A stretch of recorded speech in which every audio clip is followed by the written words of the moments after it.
Welcome to Shooting Straight. WayMNF.com. I'm Frank Miniter, the editor-in-chief of the NRA's America's First Freedom. Today we're speaking to Joseph Greenlee. He's the NRA-ILA Director of the Office of Litigation Counsel. Now, Joe, you've been writing for America's First Freedom for a long time, and I wanted to talk to you like this for a long time, so I'm glad we're here doing this. And we're going to start with a case that, well, it baffles me. I don't understand why they think they can win this and where it's going. It's Lowy versus Daniel Defense. Of course, though, they're suing a whole long list of gun and ammo makers. Where is this case? What is this case? Yeah, well, first of all, thank you very much for having me. Pleasure to be here. So, yeah, Lowy versus Daniel Defense is a case in which victims of a shooting are suing several manufacturers of firearms and firearm-related products, including Daniel Defense, Magpul Industries, Vista Outdoor, and the Federal Cartridge Company, and many others. Alleging that their marketing practices caused the shooting to occur. So specifically, they argue that social media posts involving military imagery, law enforcement imagery, and even patriotic symbols. So one of the social media posts they include in the complaint just has a rifle next to an American flag. They say that these things appeal to the violent and impulsive tendencies of young men and, encourage them to carry out crimes, and including this one. So they want to censor the First Amendment protected speech of firearms manufacturers and associated products based on their posts on Facebook and Instagram and X and that sort of thing? Yes, exactly. And I think one of the reasons they bring cases like this, so there's a Protection of Local Commerce and Arms Act that Congress passed in 2005 as a result of decades of abusive litigation brought by anti-gun governments and gun control advocates that weren't designed to win cases. They were just designed to bankrupt the firearms industry. In fact, they only won, I believe, one case, and in all out of 50 plus cases. But they did achieve the goal of bankrupting these manufacturers, many of them, and then even the most popular, Colt and Smith and Wesson and some others were driven to the brink of bankruptcy. So in 2005, Congress comes in and bipartisan Congress and says, with the support of the Department of Defense, who says the firearms industry is vital, we can't have them being driven to bankruptcy by these frivolous lawsuits. So they passed the Protection of Local Commerce and Arms Act, which sometimes referred to as PLACA for short, and that is intended, and what it does is protect manufacturers of firearms and firearm-related products from being held responsible for the criminal misuse of their products by third parties. So I think the reason that we're seeing more cases like this that involve the marketing is that there's this, it's called the predicate exception to PLACA, which says that if a manufacturer in their marketing, if they knowingly violate a law while marketing their product, and then that knowing violation is a proximate cause of a crime, then PLACA doesn't bar the suit. And so I think that's why we're seeing them, bringing up all these social media posts in these cases and trying to say that's causing people to commit crimes. Well, I read the NRA-ILA's amicus brief in this case, and it's in the appeal to the Fourth Circuit Court of Appeals, right? Yeah. What's the timeline on that? Where's that going? Where did it come up? Did you win last time? Did you lose last time? And where's it going now? Yeah. So in the district court, the manufacturers won. The district court in July of 2024, the district court dismissed the case on two grounds. First of all, standing. They're both somewhat related. First is standing. So they have standing to bring a case and have a court rule on it. You need to, as a plaintiff, establish standing, and there's three elements to it. There has to be an injury, so you have to have actually suffered an injury. There has to be causation, something the defendant did has to have been a cause of your injury. And then redressability, where there has to be some relief the court can provide that helps address your injury. And the district court said, well, there's no causation here. There's actually not even proof in this case. In fact, there's no evidence at all that the shooter saw any of these social media posts that are at issue. There's no evidence of that at all. They just, the plaintiffs just argued, well, he must have seen them. So the court said that there's no causation here. You can't even prove you saw one of these posts. But then the district court said, well, even if you have standing, PLACA still bars this case. The predicate exception doesn't apply here. There's no statute that the manufacturers violated. So these social media posts that, if I can quickly explain, are harmless. They don't even really advertise a product. They don't provide a link to any product. They don't even say what the products are, almost all of them. They just show people enjoying their Second Amendment rights. So some of them will be a picture of a mom and her daughter in a hunting blind or something like that. Or like I said, the picture of the rifle next to the American flag. Maybe, 4 guys getting off a boat in tactical gear or something like that. But, not promoting any unlawful activity whatsoever and not violating any laws. But I follow most of these companies myself on X and on Facebook. I see what they're posting. It's pretty innocuous stuff. And social media companies, a lot of them wouldn't even let you, like Facebook, won't let them actually market a product and link back to something. They'll ban them from actually posting if they start doing that. So right there, it stops it. But it's harmless. And sometimes it's Second Amendment advocacy. And I'm seeing from your amicus brief that the two things they're after are companies that advocate for our Second Amendment, for our freedom. And on the other hand, they're saying it's militaristic stuff, which I don't understand the difference between the military and its civilian use and so on. The same firearms I have are often used by militaries, including ours, bolt action rifles used by ours and so on. You can dip back far enough, you find that the two are not exclusive. How do you differentiate that? So the ball's apart right away with me. And then if you're also taking away their First Amendment rights for what reason? I don't understand how this case is going forward. Yes, well, it shouldn't be. They had a right to appeal up to the Fourth Circuit after the district court dismissed it. So this will be the real test if the Fourth Circuit allows it to continue.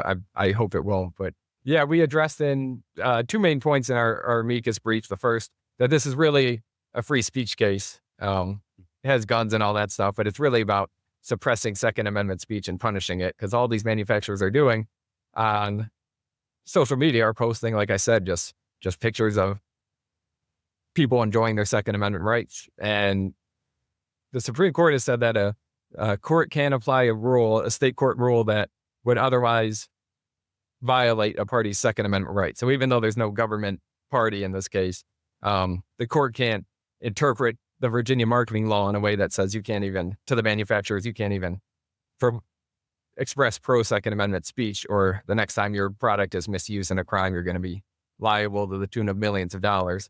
So that's our first point. And then secondly, we do address that. We highlight the synergistic relationship that the right to keep and bear arms has always had with military uses. So most obviously, the Second Amendment itself, the prefatory clause says, declares the necessity of a well-regulated militia to the security of a free state before securing the right to keep and bear arms. And then that's reflected in the tradition throughout all of American history, from the earliest colonial days up through the founding era and the early republic period. All able-bodied men and many women were required to keep arms that were suitable for military use, for militia service, to help with the hue and cry, the watch and ward, the day watch and night watch, and posse comitatus, which is the sheriff's power to summons the members of the community to help him or her carry out their duties. And then you get up even into the 1900s, during World War I, World War II, the American Home Guards.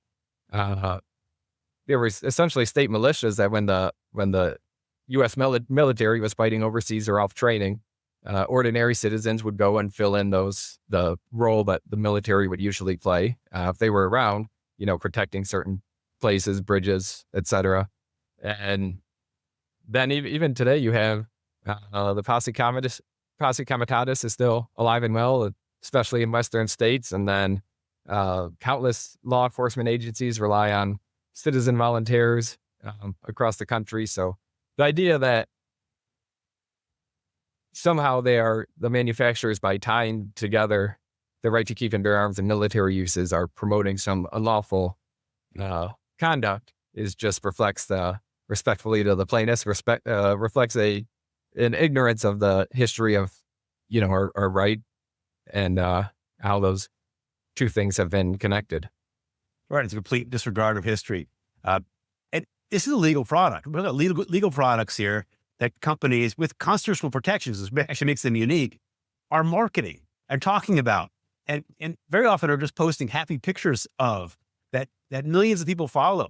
I mean, a lot of these, I don't want to name them specifically, but a lot of the firearms manufacturers I follow have 1 million plus followers on these different social media platforms. It's obviously popular, and people are obviously into it. On the weird claim that somehow promoting these products is inciting a person into a violent thing, again, I'm just flabbergasted by it. Yeah, I agree. And if you think about it like that, there have been cases where courts have said violent video games, these things aren't inciting people to commit violence, even though millions of people play them. And it's similar, as you say, millions of people see these posts, and again, there's no evidence that the shooter here even ever saw any of these posts. But nevertheless, I don't know, a very, very small fraction of 1%, actually go out and carry out a crime. So to suggest that these posts are inciting some sort of violent behavior seems outrageous. And again, I think they only bring these cases because that's one of the ways around PLACA. I don't imagine that this was the top theory that the plaintiffs here or in these similar cases want to bring. I think it's just one of the only things that PLACA even allows them to try to bring a case about. Well, the anti-gun movement has tried a lot of First Amendment restrictions on Second Amendment speech. Not just this case, but recently. It seems to be a way they're going to, to bleed firearms manufacturers is one thing, but to shut up, to stop people from advocating and talking about shooting competitions, not just in California, that was where it really had an epicenter, around the country, in order to stop that promotion of firearms competitions and usage and all of this. It looks like they're using it as a way to shut down speech, or attempting to, in order to suppress this right. Yeah. They've been, I guess, kind of the anti-gun movement has been attacking the Second Amendment on all fronts. They're certainly doing more, continuing to directly infringe on the Second Amendment by prohibiting our, most popular arms and requiring permits, all sorts of training and redundant background checks and stuff to purchase handguns in some states. And but yeah, the First Amendment approach has certainly taken off. And we have a case in California, Safari Club International versus Banta, where California prohibited any marketing of a firearm related product that might be attractive to minors. And it doesn't say what the standards are for that, but it says, for example, maybe using too bright of colors in your advertisement. So yeah, just trying to shut down any way they can. Well, this is where we are. To bring it back to this case, is there a timeline now when the court will hear this appeal? Yeah, so the briefing has been completed at this point. We might be waiting for the reply brief actually from the opening brief from the plaintiffs, and then the opening brief from the manufacturers, and then the amicus briefs have all been submitted, and then so now we'll get the reply brief. I would think any day now from the plaintiffs, and then presumably the Fourth Circuit will hear oral arguments, and then we'll get a ruling.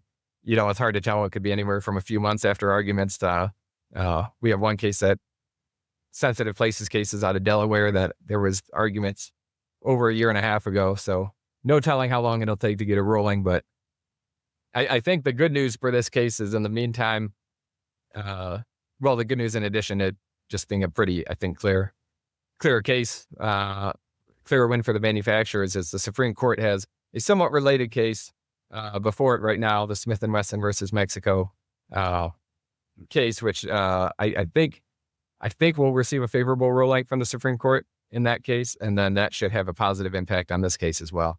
And that should come out, we should get that decision by June of 2025.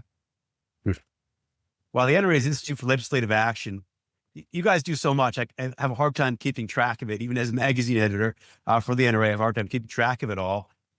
So I hope you'll come back and we'll keep doing this to keep people informed about what's going on. Yeah, of course. Yeah, happy to. And Thank you again for having me today.